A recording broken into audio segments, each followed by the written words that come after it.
ask a question. Can you confirm that the White House is authorizing the National Archives to turn over documents covering all communications related to Trump's activities on January 6th? The administration takes the events of January 6th incredibly seriously, as the president said on its 6-month anniversary. That day posed an existential crisis and a test of whether our democracy could survive. It was in many respects a unique attack on the foundations of our democracy. The president's dedicated to ensuring that something like that could never happen again, which is why the administration is cooperating with ongoing investigations, including the January 6th Select Committee, to bring to light what happened.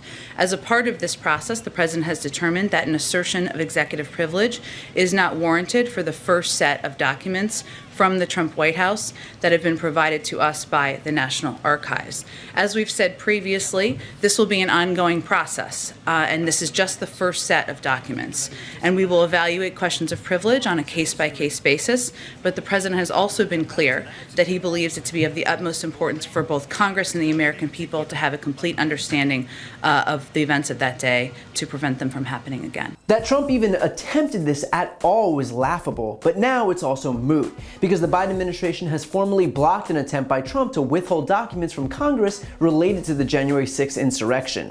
White House counsel Dana Remus denied Trump's attorneys' efforts to withhold documents requested by the House Select Committee, writing, quote, "President Biden has determined that an assertion of executive privilege is not in the best interests of the United States and therefore is not justified as to any of the documents." Remus added, quote, "These are unique and extraordinary circumstances. Congress is examining an assault on our Constitution and democratic institutions provoked and fanned by those sworn to protect them. And the conduct under investigation extends far beyond typical deliberations concerning the proper discharge of the president's constitutional responsibilities. The constitutional protections of executive privilege should not be used to shield from Congress or the public information that reflects a clear and apparent effort to subvert the Constitution itself." And by the way, this shouldn't come as a surprise, considering Jen Psaki alluded to this exact decision only a couple of weeks earlier. The former president last night, in response to the subpoenas that were announced by the January 6th committee, said that he was going to assert executive privilege. He's not in the executive branch anymore, so I don't think he can do that.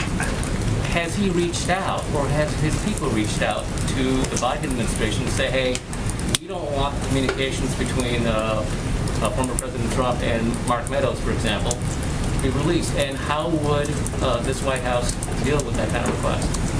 Well, I'm not aware of any outreach. We don't get regular outreach from the former president or his team. I think it's safe to assume.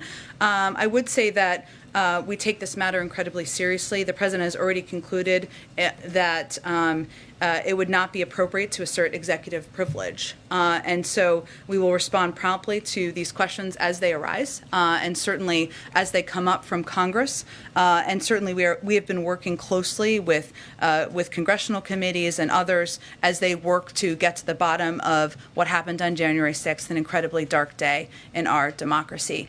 And so now that it's official, at this point, the National Archives is authorized to turn over those documents sought by the January 6th committee, including those covering Trump's communications on January 6th at both the Stop the Steal rally and subsequent communications throughout the rest of the day.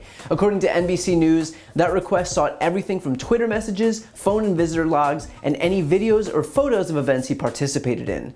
Now, federal law dictates that former presidents can ask current presidents to withhold any documents created during their own administrations. And because Biden denied that request, the next step is, what else but a legal challenge by Trump, obviously in an attempt to bog down and slow walk the investigation. Although I wouldn't expect that legal challenge to go anywhere, considering we do have precedent from the Supreme Court on this exact issue. In 1977, SCOTUS ruled that the incumbent president, meaning Joe Biden right now, is, quote, in the best position to assess the present and future needs of the executive branch. And while I'm sure Trump is still enjoying delusions that he's the incumbent, out here in reality, those delusions don't exactly carry a lot of weight. And beyond that, even if Trump was still the incumbent president and was in a position to have a say on asserting executive privilege, that authority still isn't absolute. The Supreme Court's also ruled that executive privilege is limited to communications in performance of a president's responsibilities.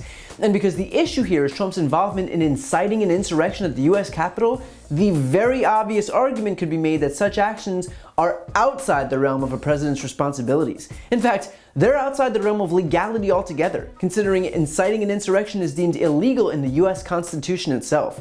So any way you cut it, Trump doesn't have a leg to stand on when it comes to asserting any executive privilege. And of course, Trump isn't the only one seeking to impede the investigation into January 6th. Steve Bannon's decided to try rebuking a congressional subpoena, with his lawyer citing that Bannon is also seeking executive privilege. Only one small issue: Steve Bannon didn't even work in the White House during January 6th, so he doesn't have any more claim to executive privilege than I do. But of course he'll try anyway, because obstruction and unaccountability is the point. And look, I think a lot of people will look at this and think, great, same old obstruction, and now we're mired in endless litigation, and ultimately this will go nowhere. Rick Wilson, one of the Lincoln Project co-founders, took to Twitter with a similar sentiment, writing, quote, "After multiple calls, I have some extremely grim news. As of now, 1-6 Commission is dead already and will not enforce the subpoenas. Trump wins. The 1-6 terror plot will go unexamined and unpunished. To say I'm livid is putting it mildly." But Liz Cheney, the vice chair of the committee, quote tweeted Wilson and said, "Not true. 1-6 committee is making significant progress and we will enforce subpoenas. Committee statement coming soon."